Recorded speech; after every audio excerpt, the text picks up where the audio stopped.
ایک بات ایک دوست نے ایک دفعہ مجھے بھیجی، مجھے بڑی وہ حسین لگی۔ اس نے کہا کہ ایک شخص کا انتقال ہو گیا، وہ جب اس کو دفن کرنے لگے جنازہ پڑھ کے تو ایک آدمی نے اس کی چارپائی پکڑ لی۔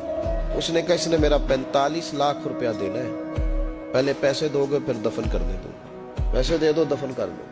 3 بیٹے بھی تھے تو جائیداد بھی تھی، سارا کچھ تھا۔ ان 3 بیٹوں سے لوگوں نے کہا کہ تیرے ابے کو وہ دفن نہیں کرنے دے رہا، شور ہے تو۔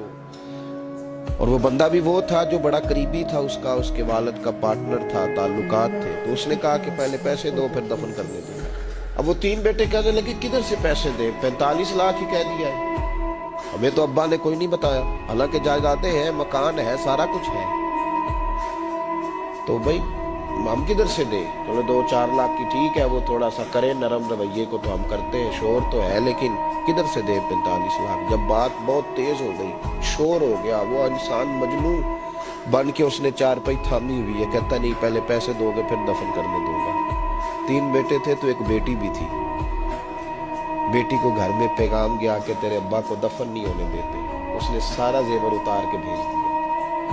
اس نے کہا اس چچا سے کہو میرے ابا کے اس دوست سے جس نے قرضہ لینا ہے کہ یہ رکھ لے اور میں تھوڑے تھوڑے کر کے پیسے لوٹا دیتی ہوں، پر میرے باپ کو مرنے کے بعد یوں رسوا نہ کرے، اس کو دفن تو ہونے دے، میں ایک ایک پائی دے دوں گی، میرا وعدہ رہا۔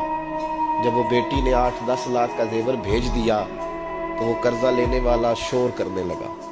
اس نے کہا او مجھے پتہ چل گیا، مجھے معاف کر دو سارے اور اسے دفنا دو۔ کہا کیا ہوا؟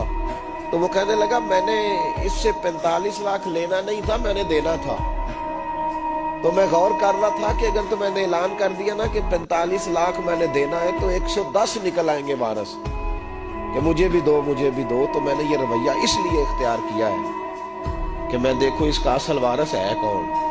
تو اصل وارث وہ بیٹی ہے جس نے اپنے کانوں سے بندے بھی اتار کے بھیج دیے، اور جس نے اپنے وہ شادی والے دن پہننے والے زیورات، پہلی رات کا وہ اس نے زیور بھی سارا اتار کے دے دیا۔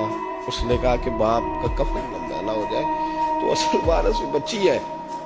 اس نے کہا اس نے مجھے وصیت کی تھی ہر ایک کو نہ دے دینا، میرے اصل وارث کو دینا، تو مجھے اصل وارث مل گیا ہے، اب میں کسی اور کو نہیں دوں گا، اس بیٹی کو دوں گا جس نے باپ کے لیے قربانی